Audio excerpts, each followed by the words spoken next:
వాళ్ళిద్దరే కానీ బాగా చదువుకొని ఉండుంటే ఈరోజు వాళ్ళిద్దరూ మంచి స్థాయిలో ఉండేవాళ్ళు.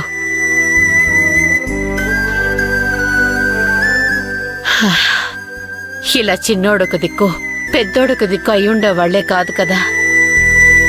ఇదంతా చూస్తూ బాధపడుతూ మనం ఉండేవాళ్లమే కాదు. అమ్మా, జరిగిపోయిన దాని గురించి తలుచుకుంటే కాలమేవి వెనక్కి వెళ్ళదు. జరిగిపోయిన దాన్ని మార్చలేము. ఇలా జరగాలని రాసి పెట్టున్న దాన్ని అంతకంటే మార్చలేము.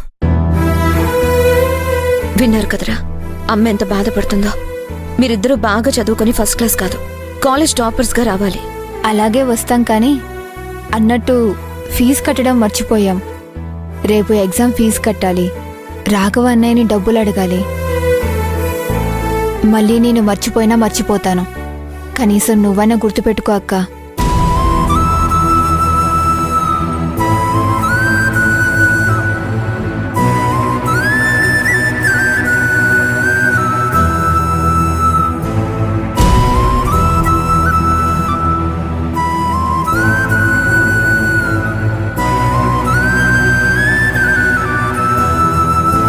రేపు వీళ్ల ఫీజు గురించి అలేఖ్యని మనం డబ్బులు అడగాలా?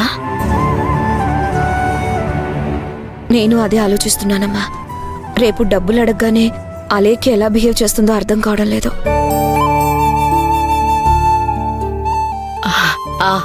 తననెందుకు డబ్బులు అడగాలి? రాఘవన్ అడిగితే సరిపోతుంది కదా. అమ్మా, పొరపాటును కూడా నువ్వు అడక్కో. శౌర్య వైష్ణవులే అడుగుతారు. మనం అడిగితే అలేఖ్య దాని మీద కూడా రకరకాల కారణాలు వెతుకుతుంది. మళ్ళీ గొడవలు పెట్టడం మొదలు పెడుతుంది. అది కూడా నిజమే మహా. ఈ ఇంట్లో ఏం మాట్లాడాలన్నా కూడా భయం వేస్తోంది. రాఘవన్ ఏం అడగాలన్నా కూడా ఏం జరుగుతుందోనని ఆలోచించాల్సి వస్తోంది.